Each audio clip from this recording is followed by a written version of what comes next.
Management Ashok Jain எங்ககிட்ட சொல்றாரு, சசிகுமார் சொல்றாரு எங்ககிட்ட. ನಾನು ಕೆಜದಿಂದಲೇ ಹುಟ್ಟು ಬೆಳೆದಿರೋದು.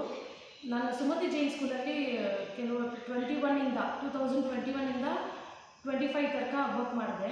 4 ಇಯರ್ಸ್ ಕೆಲಸ ಮಾಡಿದ್ದೀನಿ. ಅಲ್ಲಿ ವಿತೌಟ್ ಸ್ಯಾಲರಿ ಮಾಡಿದ್ದೀನಿ. ನನಗೆ ಇವಾಗ ಲಾಸ್ಟ್ ಮೂಮೆಂಟಲ್ಲಿ ನನಗೆ ಇವಾಗ ಪ್ರಾಬ್ಲಮ್ ಮಾಡ್ತಾಯಿದ್ದಾರೆ. ಬೇರೆ ಕ್ಯಾಂಡಿಡೇಟ್ ರೆಡಿ ಮಾಡಿಕೊಂಡು ಇಂಟರ್ವ್ಯೂ ಎಲ್ಲ ಆದಮೇಲೆ ನನಗೆ ಪ್ರಾಬ್ಲಮ್ ಮಾಡ್ತಾಯಿದ್ದಾರೆ. ನಾನು ಮಾತ್ರ ಲೋಕಲಿಂದ, ಬೇರೆ ಟೀಚರ್ಸ್ ಎಲ್ಲ ಬೇರೆ ಕಡೆಯಿಂದ ಬಂದಿದ್ದಾರೆ. ಇವಾಗ ನನಗೆ ಏನಂದರೆ ನನಗೆ ಅನ್ಯಾಯ ಆಗಿದೆ, ನನಗೆ ನ್ಯಾಯ ಬೇಕು. ನಾನು ಎಲ್ಲಿ ಹೋಗ್ಬೇಕಂದ್ರೂ ಹೋಗೋಕ್ಕೆ ರೆಡಿ ಇದ್ದೀನಿ. ನನಗೆ ನ್ಯಾಯ ಸಿಕ್ಕಲಿಲ್ಲ ಅಂದರೆ ನಾನು ಹೋಗೋಕ್ಕೆ ರೆಡಿ ಇದ್ದೀನಿ. ನಾವು ಇದುವರೆಗೂ ಒಂದು 2 ಮಂತ್ಸ್ ಆಯಿತು, 1 ಮಂತ್ ಆಯಿತು, ಮ್ಯಾನೇಜ್ಮೆಂಟ್ ಕಡೆಯಿಂದ ಒಂದು ರೆಸ್ಪಾನ್ಸ್ ಇಲ್ಲ. ನಮಗೆ ಈ ಥರ ಅನ್ಯಾಯ ಆಗಿದೆ, ಸಾರಿ ಕೂಡ ಏನು. Sumati Jain school, Sumati Jain high school. ಯಾವಾಗಿಂದ ನೀವು ಶಾಲೆಗೆ ಸೇರ್ಕೊಂಡಿದ್ರಿ? ಯಾವ 2021 ಏನಾಗಿ ಸೇರ್ಕೊಂಡಿದ್ರಿ? As a social science teacher. Join ಮಾಡಿದೆ. ಯಾವ ಇಯರಲ್ಲಿ? 2021ಇಂದ 25 ತನಕ ವರ್ಕ್ ಮಾಡಿದ್ದೀನಿ. ನನಗೆ ನ್ಯಾಯ ಬೇಕು, ನನಗೆ ಮೋಸ ಆಗಿದೆ, ಅನ್ಯಾಯ. ನಿಮ್ಗೆ ಸ್ಯಾಲ್ರಿ ಯಾವ ತಿಂಗಳು ಕೊಟ್ಟಿಲ್ವಾ? ಯಾವ ಥರ ಮೋಸ ಆಗಿದೆ? ಮೋಸ ಆಗಿದೆ ಅಂತ ಯಾವ ಕೆಲಸ ಅಪಾಯಿಂಟ್ಮೆಂಟ್ ಕೊಡ್ತೀನಿ ಅಂತ ನನಗೆ ಮೋಸ ಮಾಡಿದ್ದಾರೆ. ಬೇರೆ ಕ್ಯಾಂಡಿಡೇಟ್ ಬಂದ ಮೇಲೆ ನನಗೆ ಇವಾಗ ಮೋಸ ಮಾಡಿದೆ. ನಮ್ಮ ಅಪಾಯಿಂಟ್ಮೆಂಟ್ ಕೊಡ್ತೀನಿ ಅವ್ರು ಹೇಳಿದ್ರ ಮೇಲೆ ನೀವು ಏನಾದರೂ ದುಡ್ಡು ಕೊಟ್ಟಿದ್ದೀರಾ? ಅದು ಏನು? ನಾನು 12,10,000 ಪೇ ಮಾಡಿದ್ದೀನಿ ಅಪಾಯಿಂಟ್ಮೆಂಟ್ಗೋಸ್ಕರ. ಡೇಟ್ ವೈಸ್ ಯಾರಿಗೆ? ಕ್ಲರ್ಕು ಶಶಿಕುಮಾರು ಮತ್ತು ಮ್ಯಾನೇಜ್ಮೆಂಟ್ನಲ್ಲಿ ಯಾರು ಕೊಟ್ಟಿದ್ದೀರಿ? ಅಶೋಕ್ ಜೈನ್ ಅಂತ ಅವರು ಸೆಕ್ರೆಟರಿ ಅವರು ಮತ್ತು ಕ್ಲರ್ಕು ಇವರೇ ನಮ್ಮ ಹತ್ರ ಅಮೌಂಟ್ ತಗೊಂಡಿರೋದು. ಕ್ಯಾಶಾಗಿ ಕೊಟ್ರಾ ಇಲ್ಲ ಆನ್ಲೈನ್ ಪೇಮೆಂಟ್? ಕ್ಯಾಶು. ಯಾವ ಡೇಟಿಂದ ಕೊಟ್ಟಿದ್ದೀರಮ್ಮ? 21 ಡಿಸೆಂಬರಲ್ಲಿ ಒಂದು 2.5 lakhs, ಮತ್ತು 22ಅಲ್ಲಿ ಒಂದು ಅಮೌಂಟು, ಅದು ಬಂದು 6.5 lakhs, ಮತ್ತು 23ಅಲ್ಲಿ 3 lakhs. ಟೋಟಲಿ 12,10,000 ಪೇ ಮಾಡಿದ್ದೀವಿ. ಏನಕ್ಕಾಗಿ? ಅಪಾಯಿಂಟ್ಮೆಂಟ್ ಡೆಪಾಸಿಟ್ ಮಾಡಬೇಕಂತ ಹೇಳಿದ್ರು ಸರ್ ಅವರು, ಅದಕ್ಕೋಸ್ಕರ ಮಾಡಿದ್ವಿ. ಎಲ್ರಿಗೂ ನಮಸ್ಕಾರ. ನನ್ನ ಹೆಸರು ಸೌಂದರ್ಯ ಅಂತ, ನಾನು ಮರಿ FC ಅವರ. ಎಲ್ರಿಗೂ ನಮಸ್ಕಾರ. ನನ್ನ ಹೆಸರು ಬಂದು ಸೌಂದರರಾಜ್ ಅಂತ, ಮರಿ FC ಅವರ ಹಸ್ಬೆಂಡ್. ನಾನು ನನ್ನ ವೈಫ್ ಬಂದು ಸುಮತಿ ಜೈನ್ ಹೈಸ್ಕೂಲ್ನಲ್ಲಿ 2021ರಲ್ಲಿ ಇವ್ರನ್ನ ಕರೆದಿದ್ರು. ಸಾಮಾನ್ಯ ವಿಜ್ಞಾನ ಸೋಷಿಯಲ್ ಸೈನ್ಸ್ಗೆ ಟೀಚರ್ ವ್ಯಾಕೆಂಟ್ ಇದೆ, ನೀವು ಬನ್ನಿ ಅಂತ ಇವ್ರನ್ನ ಕರೆದಿದ್ರು ಸ್ಕೂಲ್ ಮ್ಯಾನೇಜ್ಮೆಂಟ್. ಆಮೇಲೆ ನಾವು ಹೋಗಿ ಇವ್ರದ್ದು ರಿಸ್ಯೂಮ್ ಕೊಟ್ಟು ಇವ್ರದ್ದು ದಾಖಲೆಗಳನ್ನೆಲ್ಲ ಸಬ್ಮಿಟ್ ಮಾಡಿ, ಅವರು ಇವ್ರದ್ದು ಸರ್ಟಿಫಿಕೇಟ್ಸ್ ಎಲ್ಲ ವೆರಿಫಿಕೇಷನ್ ಮಾಡಿ, ಆಯ್ತಮ್ಮ ಎಲ್ಲ ಪಕ್ಕ ಇದೆ, ನೀವು MA B.Ed ಮಾಡ್ತಾಯಿದ್ದೀರಾ. MA ಬಂದು ಆವಾಗ ಗೌರ್ಮೆಂಟ್ ಸೀಟ್ ಸಿಕ್ಕಿತ್ತು. ಇವ್ರು ಗೌರ್ಮೆಂಟ್ ಕೊಟ್ಟ ಸಿಕ್ಕಿತ್ತು. ಇವರು ಬ್ಯಾಂಗ್ಳೂರು ಸಿಟಿ ಕಾಲೇಜಲ್ಲಿ ಓದ್ತಾಯಿದ್ರು. ಆವಾಗ ಇವ್ರು ಬಂದು ಇಲ್ಲಿ ಬಂದು ಸೇರ್ಕೊಳ್ಳಮ್ಮ ಅಂತ ಅವರೇ ಕರೆದಿದ್ದು. ಹೋಗಿ ನಾವು ಸೇರ್ಕೊಂಡಿದ್ವಿ. ಆವತ್ತಿಂದ ಅವ್ರು ಏನು ಹೇಳಿದ್ರು, ಸ್ಯಾಲ್ರಿ ಬಂದು ನಾವು ಕೊಡ್ತೀವಿ, ನಿಮಗೆ ಟೈಮಿಂಗ್ ಸ್ಯಾಲ್ರಿ ಕೊಡ್ತೀವಿ, ಬಟ್ ಕನ್ಫರ್ಮೇಷನ್ ಬಂದು ಖಂಡಿತವಾಗಿ ಆಗುತ್ತೆ. 6 ಮಂತ್ಸ್ ಒಳಗಡೆ ನಾವು ಮಾಡಿಕೊಡ್ತೀವಿ.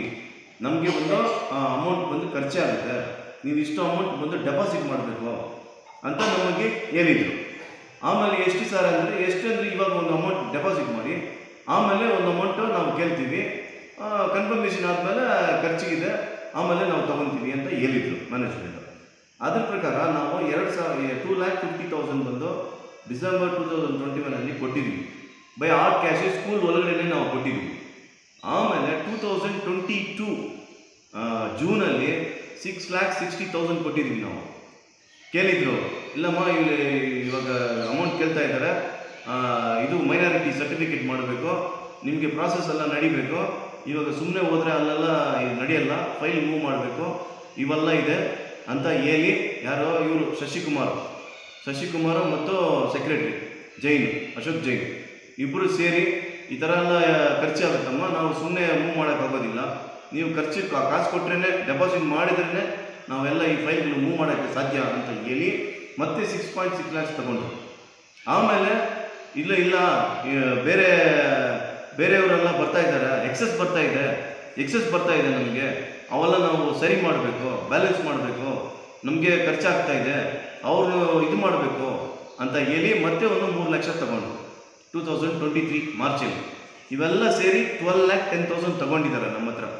ತಗೊಂಡು ನಮಗೆ ಫೆಬ್ರವರಿ 24 ಈ 2025 ಫೆಬ್ರವರಿಯಲ್ಲಿ 24ನೇ ತಾರೀಕು ಗೌರ್ಮೆಂಟ್ ವಿಜಯ ಕರ್ನಾಟಕ ಅದರಲ್ಲಿ ಆ್ಯಡ್ ಬರ್ತಾಯಿತ್ತು. ಆ್ಯಡ್ ಬಂದಿತ್ತು ಯಾವುದಕ್ಕೋಸ್ಕರ ಅಂದರೆ ಇಂಗ್ಲೀಷ್ ಟೀಚರ್ಗೆ, ಹಿಂದಿ ಟೀಚರ್ಗೆ, ಸೋಷಿಯಲ್ ಟೀಚರ್ಗೆ, ಮ್ಯಾಥ್ಸ್ ಟೀಚರ್ಗೆ ಈ 4 ಸಬ್ಜೆಕ್ಟ್ಗೆ ಕಾಲ್ ಫಾರ್ ಬಂತು. ಈ 4 ಸಬ್ಜೆಕ್ಟ್ಗೂ ಟೀಚರ್ಗಳು ಕೆಲಸ ಮಾಡ್ತಾಯಿದ್ದಾರೆ. ಅಲ್ಲಿ ಯಾರಿಗೂ ₹1 ಸ್ಯಾಲ್ರಿ ಕೊಡ್ತಾ ಇಲ್ಲ. ಅವ್ರು ಯಾರಿಗೂ ಎಲ್ಲರೂ ಬಂದು ಸಮ ಅಮೌಂಟ್ ಡೆಪಾಸಿಟ್ ಮಾಡಿದ್ದಾರೆ. ಅದು ನಮಗೆ ಗೊತ್ತಿಲ್ಲ ಅವ್ರು ಎಷ್ಟು ಅಮೌಂಟ್ ಕೊಟ್ಟಿದ್ದಾರೆ, ಏನು ವಿಚಾರ ಅಂತ ನಮ್ಗೆ ಗೊತ್ತಿಲ್ಲ. ಅದು ಅವರು ಇದು ನಾವು ಅವ್ರ ಬಗ್ಗೆನೇ ಮಾತಾಡೋಕ್ಕೆ ನಾವು ಬರ್ತಾ ಇಲ್ಲ. ಇವಾಗ ಏನಕ್ಕೆ ಇದು ಹೇಳ್ತಾ ಇದ್ದೀನಿ ಅಂದರೆ 4 ಪೋಸ್ಟು ಕಾಲ್ ಫಾರ್ ಬಂದಿತ್ತು, ಎಲ್ಲರೂ ಅಪ್ಲೈ ಮಾಡ್ಬೋದು ಅಂತ ಕೊಟ್ಟಿದ್ರು. ಆವಾಗ 2025 ಫೆಬ್ರವರಿ 24ರಲ್ಲಿ ಆ್ಯಡ್ ಬಂತು. ವಿತಿನ್ 21 ಡೇಸ್ ಒಳಗಡೆ ಕಾಲ್ ಫಾರ್ ಮಾಡಬೇಕು, ಇಂಟರ್ವ್ಯೂ ಕಾಲ್ ಮಾಡಬೇಕು ಅಂತ ಲೆಟರು. ಏಪ್ರಿಲ್ 9ನೇ ತಾರೀಕು ಇವರಿಗೆ ಇಂಟರ್ವ್ಯೂ ಕಾಲ್ ಮಾಡಿದ್ರು. ಅದರಲ್ಲಿ ದಾಖಲೆಗಳು ಏನೇನು ಬೇಕೋ ಅಂತ ಎಲ್ಲ ಕೊಟ್ಟಿದ್ರು. ಇವೆಲ್ಲ ನೋಡಿ ಇವರು ಎಲಿಜಿಬಿಲಿಟಿ ಇದ್ದಾರೆ ಅಂತ ಹೇಳಿನೇ ಇವ್ರಿಗೆ ಇಂಟರ್ವ್ಯೂ ಕಳಿಸಿದ್ರು. ಮ್ಯಾನೇಜ್ಮೆಂಟ್ ಕಳಿಸ್ಬಿಟ್ಟು ಇವರು ಇಂಟರ್ವ್ಯೂ ಅಟೆಂಡ್ ಮಾಡಿದರು. ಇಂಟರ್ವ್ಯೂನಲ್ಲಿ 3 ಮೆನ್ ಕಮಿಟಿ ಬಂದಿದ್ದರು. BO, ಆಮೇಲೆ DDP ಆಫೀಸಿಂದ ಒಬ್ಬರು, ಹೆಡ್ ಮಾಸ್ಟರು, ಸೆಕ್ರೆಟ್ರಿ ಎಲ್ಲರೂ ಕೂತ್ಕೊಂಡಿದ್ರು. ಇವರೆಲ್ಲ ಕೂತ್ಕೊಂಡು ಇವ್ರನ್ನ ಡೆಮೋ ತೋರಿಸಿ ವಿ ಆರ್ ಆಲ್ ಸ್ಯಾಟಿಸ್ಫೈಡ್ ಅಂತ ಹೇಳಿದರು ಇಂಟರ್ವ್ಯೂನಲ್ಲಿ.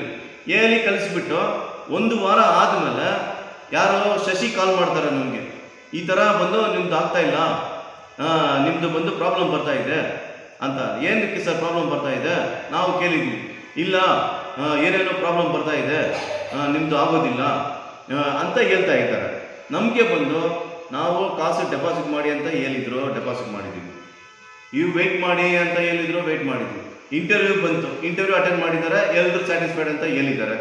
ಮತ್ತು ಇವಾಗ ಏನಕ್ಕೆ ಇವರು ನಮಗೆ ಕೆಲಸ ಕೊಡ್ತಾ ಇಲ್ಲ? ಸ್ಯಾಲರಿ 21 ಮಾರ್ಚ್ 2021 ನವಂಬರಿಂದ ಇನ್ನಿ ತನಕ ₹1 ಸ್ಯಾಲರಿ ತಗೊಂಡಿಲ್ಲ. ನನ್ನ ಮಗನು ಬಂದು ಅಲ್ಲೇ LKG UKG ಸುಮತಿ ಜೈನ್ ನರ್ಸರಿಯಲ್ಲೇ ಸೇರಿಸಿದ್ದೆ, ಇವ್ರ ಜೊತೆಗೆ ಹೋಗಿ ಬರೋನಂತ. ಅವರಿಗೆ 1 ತಿಂಗಳು ಫೀಸ್ ಕೊಟ್ಟಿಲ್ಲ ಅಂದ್ರೆ ಅವ್ನ ಮನೆ ಕಳಿಸ್ತಾ ಇದ್ದೆ. ಎಷ್ಟು ಫೀಸು? ನನ್ನ ಮಗನಿಗೆ ಎಷ್ಟು ಫೀಸು? ₹600 ಪರ್ 1 ತಿಂಗಳಿಗೆ. 1 ಇಯರ್ ಅದು ಡೆಪಾಸಿಟ್ ಮಾಡಿ 4,000 ಇದು 4,500 ರೂಪೀಸ್ ಬಂದು ಇದು ಗೌರ್ಮೆಂಟ್ ಹೇಳಿದೆ. ಪ್ರೈವೇಟ್ ಒಂದೊಂದು ತಿಂಗಳಿಗೆ ₹600 ನಾವು ಕಟ್ಕೊಂಡು ಬಂದಿದ್ದೀವಿ. ಕಟ್ಟಿದ ಮೇಲೆ ಅವನಿಗೆ 1 ತಿಂಗಳು ಸ್ಯಾಲ್ರಿ ಇದು ಫೀಸ್ ಪೇ ಮಾಡಲಿಲ್ಲ ಅಂದ್ರೆ ಅವನ ಮನೆ ಕಳಿಸ್ತಾರೆ.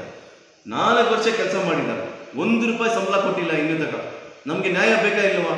ನಾವು SP ಸರ್ ಹತ್ರ ಪೆಟಿಷನ್ ಅಪ್ಲಿಕೇಶನ್ ಇದು ಕೊಟ್ಟಿದ್ದೀವಿ, ಕಂಪ್ಲೇಂಟ್ ಕೊಟ್ಟಿದ್ದೀವಿ. ಅವರು ಬಂದು ನಾವು ಡೆಫಿನೆಟ್ ಆಗಿ ಇದ್ರ ಮೇಲೆ ಅಪ್ರೋಪ್ರಿಯೇಟ್ ಆ್ಯಕ್ಷನ್ ತಗೊತೀವಿ ಅಂತ ಹೇಳಿದರು. ಅವ್ರು ಬಂದು CPI ಸಾರ್ಗೆ ಕಳಿಸಿದ್ರು. CPI ಸಾರ್ ಕೂಡ ಕಳಿಸಿ ನಮ್ಗೆ ಹೇಳಿದ್ದಾರೆ ಇದು ಅನ್ಯಾಯ ನಡೆದಿದೆಪ್ಪ, ನಾವು ಏನು ಹೇಳಕ್ಕೆ ಆಗ್ತಾ ಇಲ್ಲ, ಅನ್ಯಾಯ ನಡೆದಿದೆ, ನೀವು ಹೋಗಿ ಅವ್ರ ಹತ್ರ ಕಾಂಪ್ರಮೈಸ್ ಮಾಡಿ, ಇಲ್ಲಾಂದರೆ FIR ಮಾಡ್ತೀನಿ ಅಂತ ಅವ್ರು ಹೇಳಿ ಕಳಿಸಿದ್ರು. ನಾವು ಹೋಗಿ ಅವ್ರನ್ನ ಮೀಟ್ ಮಾಡಿದ್ವಿ ಮ್ಯಾನೇಜ್ಮೆಂಟ್ಗೆ. ಅವ್ರು ಬಂದು ಕಾಂಪ್ರಮೈಸ್ಗೂ ಬರ್ತಾ ಇಲ್ಲ, ಏನಕ್ಕೂ ಬರ್ತಾ ಇಲ್ಲ. ನಮ್ಮನ್ನು ಕರೆದು ಈ ಥರ ಆಗಿದೆ, ಆಯ್ತಮ್ಮ ನಾವು ಏನೋ ಒಂದು ಹೆಚ್ಚು ಕಡಿಮೆ ಮಾಡಿ ನಿಮ್ಗೆ ಕೆಲಸ ಕೊಡ್ತೀವಿ, ಅದ್ರ ಮಾತುಗಳು ಅವ್ರು ಬಂದು ಇಲ್ಲಿ ಹೊತ್ತಿಗೆ ಕೇಳಿದರೆ ಎಲ್ಲಾದರೂ ಹೋಗಿ ಏನಾದರೂ ಮಾಡ್ಕೊ, ನಮ್ಮನ್ನು ಏನು ಮಾಡೋಕ್ಕಾಗಲ್ಲ, ನಮ್ಮನ್ನು ಹೊಡೆಯೋಕೆ ಬರ್ತಾರೆ ಅವರು ಸ್ಕೂಲ್ನವರು. ನಾವೇನು ಮಾಡಿದ್ದೀವಿ? ನಾವು ಇವ್ರನ್ನ ಕಲಿಸಿ ಪಾಠ ಹೇಳ್ಕೊಡೋಕ್ಕೆ ಕಲಿಸಿದ್ದಕ್ಕೆ ನಮ್ಮ ಹೊಡೆಯೋಕೆ ಬರೋದಾ?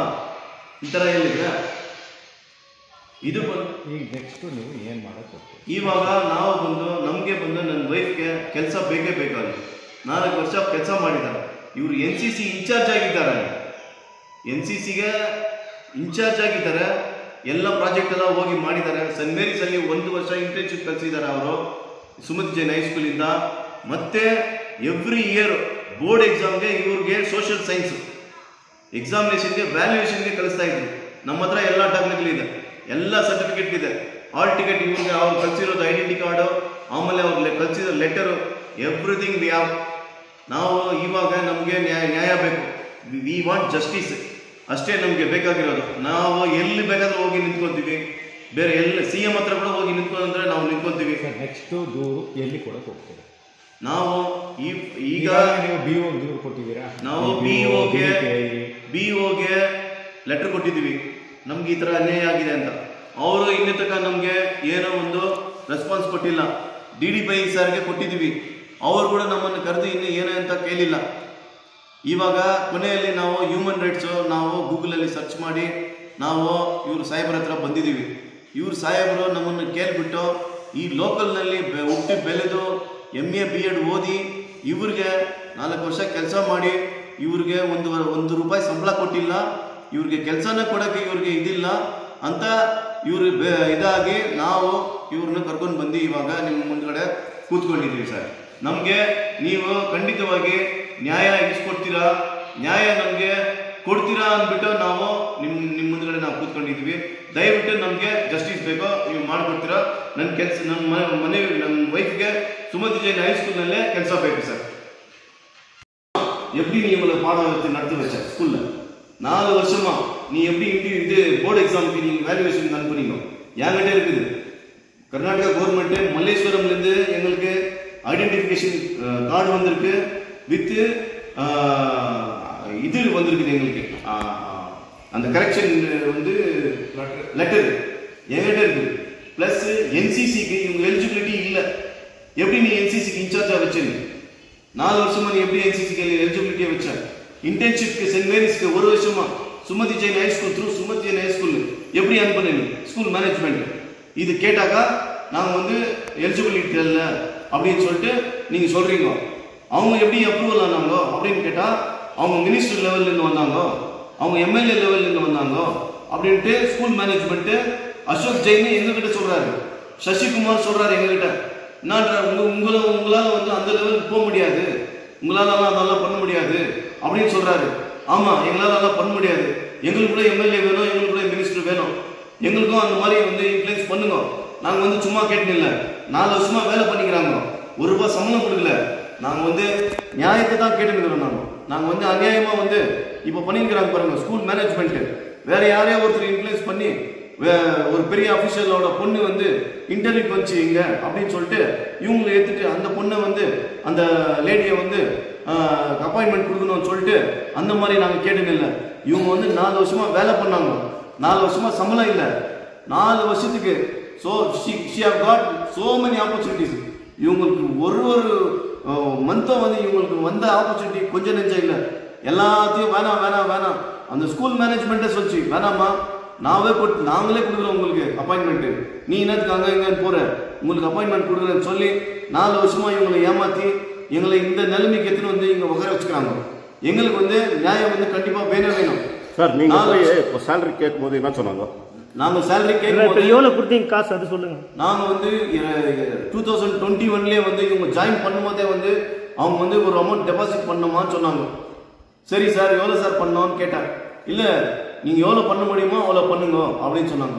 2021 டிசம்பர்லேயே வந்து 2.5 lakhs rupees ஸ்கூல் உள்ளவே நானும் என் ஒய்ஃபும் எங்கள் ஆண்டி 3 பேர் தான் கொடுத்தோம் அசோக் ஜெயின் சசிகுமார் கிட்ட. அப்புறமா 2022 ஜூனில் வந்து 6,60,000 ரூபாய் வந்து எங்கள் ஆண்டி வீட்டில் கௌதம் நகரில் வந்து வாங்கி போனார். அப்போது எங்கள் மாமனாருக்கு கால் ஏற்றுட்டு உக்காந்துருந்தார். அவ்வளோ கஷ்டப்பட்டு கூட வந்து அவங்களுக்கு 6,60,000 ரூபாய் அவர் வந்து வீட்லேயே வந்து வாங்கிட்டு போனாங்க வந்து. அதுக்கப்புறமா 3 லட்ச ரூபாய் திரும்பி ஸ்கூல்லே கொடுத்தோம் 2023. வீட்லேயே வந்து வாங்கிட்டு போனாங்க. கௌதம் நகர்லேயே வந்து 3 லட்ச ரூபாய் திரும்பி வந்து வாங்கிட்டு போனாங்க. மொத்தம் 12,10,000 ரூபாய் கொடுத்துக்கிறாங்க. 1 ரூபாய் 2 ரூபாய் இல்லை. இது ஏன்னாக்கா நீங்கள் எஜுகேஷன் டிபார்ட்மெண்ட்டில் இருக்கிறீங்க, டீச்சராக இருக்கிறீங்க, நீங்களே பிரேக் கொடுக்கலாமா அப்படின்னு நீங்கள் ஒரு கொஸ்டின் எங்களுக்கு கேட்பீங்க. நாங்கள் பிரேக் கொடுக்கல, மேனேஜ்மெண்ட் வந்து டெபாசிட் பண்ணுன்னு சொன்னாங்க. அதனால தான் நாங்கள் வந்து டெபாசிட் பண்ணோம். பிரேக்னா நாங்களே கேட்டிருப்போம், ஏன் பிரேக் கொடுக்கணும், she are eligible for social teacher அப்படின்னு நாங்களே சொல்லியிருக்கோம். அதுக்காக எங்களுக்கு வந்து 4 வருஷமா வேலை பண்ணோம், காசு கொடுத்துக்கிறோம். அது சேலரி கேட்டதுக்கு என்னன்றாங்க? சேலரி கேட்டதுக்கு கண்டிப்பாக வந்து மேனேஜ்மெண்ட் கிட்ட பேசிக்கிறேன், நான் கண்டிப்பாக வந்து சேலரி வாங்கி கொடுக்குறேன் அப்படின்ட்டு தான் சொன்னாங்க எங்களுக்கு. ஆனால் இன்னைய வரைக்கும் சேலரி வந்து கொடுக்கல. இன்டர்வியூ வந்துச்சு, இன்டர்வியூ அட்டென்ட் பண்ணாங்க, 3 man கமிட்டியும் we are all satisfied சொன்னாங்க. ஆனால் இன்னைய வரைக்கும் வந்து அவங்க வந்து தில்லுமுள்ளு பண்ணி எங்களை வந்து வெளியே எடுத்துட்டு வேற ஒரு கேண்டிடேட்டை உள்ள புஷ் பண்ணணும் அப்படின்ட்டு ட்ரை பண்ணிக்கிறாங்க.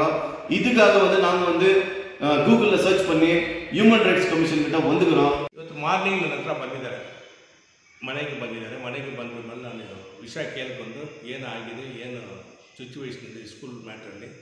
ಸುಮತಿ ಜೈನ್ ಸ್ಕೂಲಲ್ಲಿ ಯಾಕೆ ನೀವು ಎಷ್ಟು ವರ್ಷ ಜಾಯ್ನ್ ಆಗಿದ್ದೀರಾ? 2021 ಜಾಯ್ನ್ ಆಗಿದ್ದೀರಾ. ಈ CIDD ಸ್ಕೂಲ್ ಒಪ್ಕೊಳ್ತೀನಿ. 4 ಟೀಚರಲ್ಲಿ ಕೆಲಸ ಮಾಡ್ತಾರೆ, ಒಂದು ಹೆಡ್ ಮಾಸ್ಟರ್ ಧನಶೇಖರ್ ಇದ್ದಾರೆ, ಸಮಥಿಂಗ್ 3 ಜನ ಕೆಲಸ ಮಾಡ್ತಾಯಿದ್ದಾರೆ. ಗೌರ್ಮೆಂಟ್ ಕಡೆ ಸ್ಯಾಲರಿ ಕೊಡ್ತಾರೆ. ಮ್ಯಾನೇಜ್ಮೆಂಟು ಇವರು 2001ನಲ್ಲಿ ಸೋಷಿಯಲ್ ಆ್ಯಂಡ್ ಸೈನ್ಸ್ಗೆ ತಗೊಳ್ತಾರೆ. 2001ನಲ್ಲಿ 22,000 ಇವ್ರಿಗೆ ಸ್ಯಾಲರಿ ಫಿಕ್ಸ್ ಮಾಡ್ತಾರೆ. 21 ಸಿಲ್ ಸ್ಯಾಲರಿ ಕೊಟ್ಟಿಲ್ಲ. ಅದೊಂದು ಸೈಡಲ್ಲಿ ನಿಲ್ಲಿಸ್ಬಿಡೋಣ. ಒಂದು 7 ಸ್ಕೂಲಲ್ಲಿ ಮ್ಯಾನೇಜ್ಮೆಂಟ್ ಕಂಟ್ರೋಲ್ ಯಾರು ರೆಫರೆನ್ಸ್ ಮಾಡ್ತಾರೆ ಅವರಿಗೆ ಅಪಾಯಿಂಟ್ಮೆಂಟ್ ಕೊಡುವುದು ಅದು ನಿಜ. ಎಲ್ಲ ಕಡೆ ಇಡೀ ಕರ್ನಾಟಕದಲ್ಲಿ ಯಾವ ಮ್ಯಾನೇಜ್ಮೆಂಟ್ 7 ಸ್ಕೂಲ್ ಇದೆ, 7 ಸ್ಕೂಲ್ ಮ್ಯಾನೇಜ್ಮೆಂಟ್ ರೆಕಮೆಂಡೇಷನ್ ಯಾರು ಮಾಡ್ತಾರೆ ಅವ್ರು ಕೊಡ್ತಾರೆ. ಇವ್ರ ಹತ್ರ ಫಿಕ್ಸಿಂಗ್ 25 ಲಕ್ಷ ಆಗಿದೆ. ಫಸ್ಟ್ ಫಿಕ್ಸಿಂಗ್ 25 ಲಕ್ಷ ಕೇಳಿದ್ದಾರೆ. ಸೇಮ್ ಶಶಿಕುಮಾರ್ ಕೋಲಾರದಿಂದ ಬರ್ತಾ ಇದ್ದಾನೆ. ಅವನು ಕೋಲಾರದ ಬರೋನು ಇಲ್ಲಿ ಏನು ಕೆಲಸ 7 ಸ್ಕೂಲಲ್ಲಿ KGF ಇರುವುದು. ಇದು KGF ಮ್ಯಾನೇಜ್ಮೆಂಟು. ಇಲ್ಲಿ ಎಷ್ಟೋ ಜನ ಎಜುಕೇಟೆಡ್ ಇದ್ದಾರೆ, ಓದೋರು ಇದ್ದಾರೆ. ಇಲ್ಲಿ MA BEd ಇಲ್ಲಿ ಓದಿದ್ದಾರೆ. ಇವ್ರಿಗೆ ಕೆಲಸ ಕೊಡಬೇಕು ಮ್ಯಾನೇಜ್ಮೆಂಟು. ಅಶೋಕ್ ಜೈನ್ ಎಷ್ಟು 1000 ಗಟ್ಟಲೆ ಮಾತಾಡ್ತಾರೆ. ಸುಶೀಲೂ 1000 ಗಟ್ಟಲೆ. ಮಗಾವೀರ್ ಜೈನ ಅವ್ರದ್ದೇ, ಸುಮತಿ ಜೈನ ಅವ್ರದ್ದೇ. ಇಲ್ಲಿ 2 ಅವ್ರದ್ದೇ. ಆ ಮ್ಯಾನೇಜ್ಮೆಂಟು ಜೈನ್ ಮ್ಯಾನೇಜ್ಮೆಂಟ್ ಅದು. ಇದರಲ್ಲಿ 1000 ಗಟ್ಟಲೆ ಮಾತಾಡ್ತಾರೆ. ನಾನು ಹಿಂಗೆ ನೋಡಿ, ಇದು ಜನರಲಾಗಿ ಹೇಳ್ತಾ ಇದ್ದೀವಿ. ಒಂದು KGFಲ್ಲಿ ಹುಟ್ಟಿದ್ದಾರೆ, ಕ್ಯಾಂಡಿಸ್ನಲ್ಲಿ ಹುಟ್ಟಿದ್ದಾರೆ ಹುಡುಗಿ, ಒಳ್ಳೆ ಎಜುಕೇಟೆಡ್ ಪರ್ಸನು. ನಿಮ್ಮ ಹೆಸರು 4 ವರ್ಷ ಕೆಲಸ ಮಾಡಿದ್ದಾರೆ. ಸೊ ಅವ್ರ ಹತ್ರ ದುಡ್ಡು ತಗೊಂಡಿದ್ದೀರಾ. DDP ಬಂದು ಕೂರಿಸಿದ್ದಾರೆ. BVM ಹೊಸಬರು ಬಂದಿರ್ಬೋದು. ಇವ್ರಿಗೆ ಅದರಲ್ಲಿ ಐಡಿಯಾ ಇರುತ್ತಾ ಇಲ್ವಲ್ಲ, ಏನು ಅದ್ರ ಬಗ್ಗೆ ಐಡಿಯಾ ಇಲ್ಲ. ಅವ್ರೇನು ಅಂತಾರೆ, ಮ್ಯಾನೇಜ್ಮೆಂಟ್ ರೆಕಮೆಂಡೇಷನ್ ಮಾಡಿ ನಿಮ್ಗೆ ನಾನು ಕೆಲಸ ಕೊಡೋಕ್ಕೆ ರೆಡಿ ಇದ್ದೀನಿ ಅಂತಾರೆ BO. DDP same condition. Morning ಮಾತಾಡಿದ್ದೀನಿ, DDP ಹತ್ರ ಮಾತಾಡಿದ್ದೀನಿ, ಅವರು ಸೇಮ್ ಕಂಡೀಷನ್ ಹೇಳ್ತಾರೆ. ನೆಕ್ಸ್ಟ್ ಒಂದು ಎನ್ಕ್ವೈರಿ ಅವ್ರು ಬೇರೆ ಎನ್ಕ್ವೈರಿ ನೆಕ್ಸ್ಟ್ ವೀಕಲ್ಲಿ ಬರ್ತಾರೆ. ಇದು ಎನ್ಕ್ವೈರಿ ಕಂಟೆಸ್ಟ್ ಮಾಡಿದ್ದೀವಿ ಬಾಬು ಅವರೇ, ಪ್ರಿನ್ಸಿಪಾಲ್ ಸಾಹೇಬ್ ಲೆಟರ್ ಬಂದಿದೆ, ಅವ್ರೊಂದು ಮಾತು ಹೇಳ್ತಾರೆ. ಅದು ಎನ್ಕ್ವೈರಿ ಕಂಪಲ್ಸರಿ ಆಗುತ್ತೆ. ನಮಗೇನು ಹ್ಯೂಮನ್ ರೈಟ್ಸ್ ಕೆಲಸ ಏನು? Is national NGO or international NGO? ನನ್ನ ಕೆಲಸ ಜನಕ್ಕೆ ಒಳ್ಳೇದು ಮಾಡೋಕ್ಕೆ ನಾವು ಇಲ್ಲಿ ಇರುವರು. ನಂದು ಆಫೀಸು ಡೆಲ್ಲಿಯಲ್ಲಿ ಇರೋದು. KGFಲ್ಲಿ ಹುಟ್ಟಿದ್ದೀನಿ, KGFಲ್ಲಿ ಇದ್ದೀನಿ. ಎಲ್ಲ ಪ್ರೆಸ್ ಅವರು ಇದ್ದಾರೆ, ಎಲ್ಲ ಗೌರ್ಮೆಂಟ್ ಆಫೀಸಲ್ಲಿದ್ದಾರೆ. ನಾ ಹ್ಯೂಮನ್ ರೈಟ್ಸ್ ಇರೋದು ಏನಕ್ಕೆ? ಜನಕ್ಕೆ ಒಂದು ಮೋಸ ಮಾಡಿದರೆ ಕೇಳಕ್ಕೆ ಹಕ್ಕಿರುತ್ತೆ. ಐ ಹ್ಯಾವ್ ರೈಟ್ ಪರ್ಸನ್ನು. ನಾನು ಕೇಳಲೇಬೇಕು. ನನ್ನ ಕೇಳಕ್ಕೆ ಇನ್ನೊಬ್ರಿಗೆ ರೈಟ್ಸ್ ಇಲ್ಲ. ಈ ಡೆಮೋಕ್ರಸಿ ಕಂಟ್ರಿಯಲ್ಲಿ 10 ಜನ ಸೇರಿದರೆ ಕೂಡ ಆರ್ಟಿಕಲ್ 19(1)(a), ಆರ್ಟಿಕಲ್ 32 ಕೇಳಿ, ಹ್ಯೂಮನ್ ರೈಟ್ಸ್ಗೆ ಆ ಪವರ್ ಇದೆ. ನಾವು NGO ನಾಟ್ ಇನ್ ಕಮಿಷನ್. ನಾವು ಕಮಿಷನ್ ಹೆಸರು ಲೋಗ ಯೂಸ್ ಮಾಡಲ್ಲ. ಕಮಿಷನ್ದು ಯಾವುದಾದ್ರು ನಾವು ಇಲ್ಲಿ ಒಂದು, ಯಾಕಂದರೆ ಇದು ನನ್ನ ಸಿಚುವೇಶನ್ ಒಂದು ಬಂದಿದೆ. ನನ್ನ ಸಿಚುವೇಶನ್ ಇಲ್ಲಿ ಆಗಿರೋದಕ್ಕೋಸ್ಕರ ನಾವು ಹೇಳ್ತಾ ಇದ್ದೀವಿ. ಯಾಕಂದರೆ ನನ್ನ ಕಮಿಷನರ್, ಕರ್ನಾಟಕ ಕಮಿಷನರ್ ಬಂದಿರೋ ಮೇಲೆ ಬಂದಿದ್ದಾರೆ ಅಲ್ಲಿ ಅವರು ಒಂದು ಮಾತು ಹೇಳಿದ್ದಾರೆ. ಅದು ಕ್ಲಾರಿಫಿಕೇಶನ್ ನಾವು ಕೇಳ್ತೀವಿ. ನಮ್ಗೆ ಅದು ರೈಟ್ಸ್ ಇದೆ. ಯಾಕಂದರೆ ಇಲ್ಲಿ ಯಾವ ಹ್ಯೂಮನ್ ರೈಟ್ಸ್ ತಪ್ಪು ಮಾಡೋಕ್ಕೆ ಹೋಗೋದಿಲ್ಲ. ಹ್ಯೂಮನ್ ರೈಟ್ಸ್ ಅವರು ಕೆಲವರು ಬ್ಲೇಮ್ ಮಾಡ್ತಾರೆ. ಕೆಲವರು KGFಲ್ಲಿ ಏನು ಮಾಡ್ತಾರೆ, ಹ್ಯೂಮನ್ ರೈಟ್ಸರು ಒಂದೊಂದು ಗೌರ್ಮೆಂಟ್ ಆಫೀಸರ್ ಹೋಗ್ಬಿಟ್ಟು ಮಿಸ್ಯೂಸ್, ಯಾವ ಆಫೀಸರ್ ಮಿಸ್ಯೂಸ್ ಮಾಡೋಕ್ಕೆ ಸಾಧ್ಯ ಆಗುತ್ತೆ? ಎಲ್ಲ ಆಫೀಸಲ್ಲಿ ಸೇಮ್ ಕ್ಯಾಟಗರಿಯಲ್ಲಿ ಇರುವರು. ಅವ್ರು ಏನೇನು ಮಾಡ್ತಾರೆ ಅದು ಹೇಳ್ತೀವಿ. ಇಷ್ಟು ತಪ್ಪು ಮಾಡ್ತಾರ. ಈ ಸ್ಕೂಲಲ್ಲಿ ಸುಮತಿ ಜೈನ್ ಸ್ಕೂಲಲ್ಲಿ 12,10,000 ತಗೊಂಡಿದ್ದಾರೆ. ಇದು ಯಾರು ಕಾಲಕ್ಕೆ ಹಾಕಿರುತ್ತೆ? ನೀವು ಕೇಳ್ತೀರಾ ಗೌರ್ಮೆಂಟ್ ಆಫೀಸಲ್ಲಿ ಬಂದು? ಹ್ಯೂಮನ್ ರೈಟ್ಸ್ ಕಮಿಷನರ್ ಕೇಳಿದ್ರೆ ಲೆಟರ್ ಥ್ರೂ ಮಾಡ್ತೀವಿ. ಅದೇ ನಮ್ಮ ಹತ್ರ ಬರ್ತಾರೆ, ನಾವು ಅದೇ ಗೌರ್ಮೆಂಟ್ ಆಫೀಸರ್ ಹತ್ರ ಲೆಟರ್ ಥ್ರೂ ಮಾಡ್ತೀವಿ. ಲೀಗಲಾಗಿ ಹೋಗ್ತೀವಿ, ಲೀಗಲಾಗಿ ಕೇಳ್ತೀವಿ. ಇದೇ ನಮ್ಮ ಕೆಲಸ. ಇವ್ರಿಗೆ ಕೆಲಸ ಕೊಡ್ತೀನಿ ಹೇಳಿ ಕೆಲಸ ಕೊಟ್ಟಿಲ್ಲ, ಅವ್ರ ಫ್ಯಾಮಿಲಿ ಸಫರ್ ಆಗುತ್ತಲ್ಲ. 25 lakhs ಕೇಳಿದ್ರ, 12,10,000 ಕೊಟ್ಟಿದ್ದಾರೆ. ನೀವು ಅವರು ಮ್ಯಾನೇಜ್ಮೆಂಟ್ ಅಶೋಕ್ ಜೈನ್ KGFಲ್ಲಿ ಇರೋರು ಕೆಲಸ ಕೊಡಬೇಕಲ್ಲ. ಹೆಣ್ಮಕ್ಳು ಓದಿಲ್ಲ, MA BEd ಓದಿದ್ದಾರೆ, ಬೇರೆ ಏನು ಬೇಕು ಅವ್ರಿಗೆ? 2001 to 2024-25 ಮಾತ್ರ ಸ್ಯಾಲ್ರಿ ಕೊಟ್ಟಿಲ್ಲ. 22,000 ಪರ್ ಮಂತ್ ಸ್ಯಾಲ್ರಿ ಕೊಟ್ಟಿಲ್ಲ. ಯಾವುದು ಕೊಟ್ಟಿಲ್ಲ. ಕೇಳಿದರೆ ತಪ್ಪು. ಹ್ಯೂಮನ್ ರೈಟ್ಸ್ ತಪ್ಪು ಮಾಡ್ತಾರೆ, ನಿಮ್ಮ ಮಿಸ್ಯೂಸ್ ಮಾಡ್ತಾರೆ. ಏನು ಮಿಸ್ಯೂಸ್ ಮಾಡ್ತೀವಿ? ಒಂದು ಸ್ಕೂಲಲ್ಲಿ ಜನರಲ್ ಆಗಿ ಹೇಳ್ತಾ ಇದ್ದೀನಿ, ಎಲ್ಲ ನೀವು ಪ್ರೆಸ್ ಅವರು, ಯಾಕಂದರೆ ನಿಮಗೆ ಗೊತ್ತಾಗಬೇಕಲ್ಲ, ನಿಮಗೆ ಗೊತ್ತಿರುತ್ತೆ. ಜನರಲ್ ಆಗಿ ಒಂದು ಸ್ಕೂಲಲ್ಲಿ ತಪ್ಪಾಗಿದ್ರೆ, ಇದೇ ಕೆಲವು ಸ್ಕೂಲಲ್ಲಿ 7 ಸ್ಕೂಲಲ್ಲಿ 210 rupees ತಗೊಳ್ಬೇಕು ಫೀಸು. 7 ಸ್ಕೂಲ್ ಗೌರ್ಮೆಂಟ್ ಸ್ಯಾಲ್ರಿ ಕೊಡ್ತದೆ. ಎಷ್ಟು ತಗೊಳ್ತಾರೆ? 4,500 5,000 ಇದು ತಗೊಳ್ಳೋಕೆ ಹೇಳ್ತಾರ? ಇದು ನಾವು ಕೇಳಿದರೆ ತಪ್ಪು. ಹ್ಯೂಮನ್ ರೈಟ್ಸ್ ಕೇಳಿದರೆ ತಪ್ಪು. ಹ್ಯೂಮನ್ ರೈಟ್ಸ್ ಅವ್ರು ಬಲವಂತವಾಗಿ ಬರ್ತಾರೆ. ಯಾರು ಬರ್ತಾರೆ? ಯಾರಾದ್ರೂ ಸ್ಕೂಲ್ ಹತ್ರ ಹೋಗ್ಬಿಟ್ಟು ಕೂತ್ಕೊಳ್ತೀವಿ, ಹೊಲಗಡೆ ಹೋಗ್ಬಿಟ್ಟು ಅವ್ರ ಹತ್ರ ಕೂತ್ಕೊಂಡು ಕೇಳ್ತೀವಿ. ನಾನು ಕೇಳ್ತಾ ಇರೋದು BO, ನಾನು ಕೇಳ್ತಾ ಇರೋ DDP, ನಾನು ಕೇಳ್ತಾರೆ education commissioner, education principal secretary. ಅದು ಬಿಟ್ಟರೆ ಯಾವ ಸ್ಕೂಲಲ್ಲಿ ಹೋಗ್ಬಿಟ್ಟು ಕೂತ್ಕೊಳ್ಳಲ್ಲ. ನಮಗೇನು ಅವಶ್ಯಕತೆ ಇಲ್ಲ. 1000 ಜನ 1000 ಐ ಆಮ್ ರೈಟ್ ಪರ್ಸನ್. ನಾನು ಕೇಳಕ್ಕೆ ರೈಟ್ಸ್ ಇರುತ್ತೆ, ಧೈರ್ಯ ಇರುತ್ತೆ. ನಾನು ಕೇಳ್ತೀನಿ. 1000 ಮಾತ್ರ ನಾನು ಕೇಳ್ಕೊಂಡು ಹೋಗ್ತೀನಿ. ಹಿಂಗಿದೆ. ಇವ್ರಿಗೆ ನ್ಯಾಯ ಬೇಕು. ಯಾಕೆ ತಪ್ಪು ಮಾಡಿರೋದು? Sumati Jain school, Sumati Jain management Ashok Jain open ಆಗಿ ಹೇಳ್ತಾರೆ, ಯಮ್ಮ 12,10,000 ಕೊಟ್ಟಿವಿ, ಡೈಟ್ ವೈಸಲ್ಲಿ ಹೇಳ್ತಾರೆ. 21 2.5 ಲಕ್ಷ ಕೊಟ್ಟಿದ್ದಾರೆ ಡಿಸೆಂಬರಲ್ಲಿ, 22 ಜೂನ್ 3.5 ಲಕ್ಷ ಕೊಟ್ಟಿದ್ದಾರೆ, 6.6 ಲ್ಯಾಕ್ಸ್, 6.5 ಲಕ್ಷ ಕೊಟ್ಟಿದ್ದಾರೆ 22 ಜೂನಲ್ಲಿ. ಅದೇ ಥರ ಇನ್ನೊಂದು ಯಾವತ್ತಪ್ಪ 23 ಒಂದು 3 ಲಕ್ಷ. ಎಲ್ಲ ಇಷ್ಟೆಲ್ಲ ತಗೊಂಡ್ರೆ ಮೇಲೆ ಎವಿಡೆನ್ಸ್ ಏನು ಬೇಕು? ಎವಿಡೆನ್ಸ್ ಯಾರ ಹತ್ರ ಎವಿಡೆನ್ಸ್ ಇಲ್ಲ, 50,000 ಮಾತ್ರ ಎವಿಡೆನ್ಸ್ ಇದೆ. ಎಲ್ಲ ಒಂಥರ ಕ್ರಿಮಿನಲ್ ಥರ ಮೇಂಟೈನ್ ಮಾಡೋದು. ಎವಿಡೆನ್ಸ್ ಯಾರ ಹತ್ರ ಒಂದು 50,000 ರಿಟರ್ನ್ ಮಾಡಿಸಿದ್ದಾರೆ. ನಾನು ಕೇಳಿದರೆ ತಪ್ಪು ಏನು ತಪ್ಪು? ಕೇಳಲೇಬೇಕು, ಕೇಳ್ತೀವಿ, ಅದಕ್ಕೆ ಇರುವುದಿಲ್ಲ, ಕೇಳ್ತೀನಿ. ಇನ್ನು ಇನ್ನೊಬ್ರ ಹತ್ರ ಹೇಳ್ಬಿಟ್ಟು ಬಾಬು ಭಯ ಪಟ್ಕೊಂಡು ಮನೆಯಲ್ಲಿ ಕೂತ್ಕೊಳ್ಳಲ್ಲ. 101% ನಾನು ಕೇಳ್ತೀನಿ. ತಪ್ಪು ಮಾಡಿದರೆ ನನ್ನ ಮೇಲೆ ಪನಿಷ್ಮೆಂಟ್ ಕೊಡಿ. ತಪ್ಪು ಮಾಡಿದರೆ ನಾ ಬಾಬು ಎಲ್ಲಾದ್ರೂ ಹೋಗ್ಬಿಟ್ಟು ತಪ್ಪು ಮಾಡ್ತಾನಾ, ಅವನ ಮೇಲೆ ಪನಿಷ್ಮೆಂಟ್ ಹಾಕಿ ಎನ್ಕ್ವೈರಿ ಮಾಡಿ. ಎನ್ಕ್ವೈರಿ ಮಾಡೋದು ಇದೇ ಒಂಥರ ಹ್ಯೂಮನ್ ರೈಟ್ಸ್ಗೆ. ಅದು ಬಿಟ್ಟು ಅದು ಬೇರೆ ರೀತಿಯಲ್ಲಿ ಹೋಗೋದು ಬೇಕಾಗಲ್ಲ. For all NCERT CBSE textbooks, guides, PUC, ITI, BE textbooks, guides and classmate notes, and for all the types of stationery available only at Satya Bookstore, opposite to Karur Vaishya ATM, Aladamara, Bemmal Nagar, KGF. For more details, contact 8073962145. One-stop solution for your neuro and holistic problems. Dr. J. Mariadas, near Municipal Ground, First Cross Road. 100% pure and clean. No compromise. Best quality. Family restaurant. 100% Ambur and Dindukal style biryani. 100% Venus biryani. Near Government Maternity Hospital, Maharaja Road, Robertson Pay.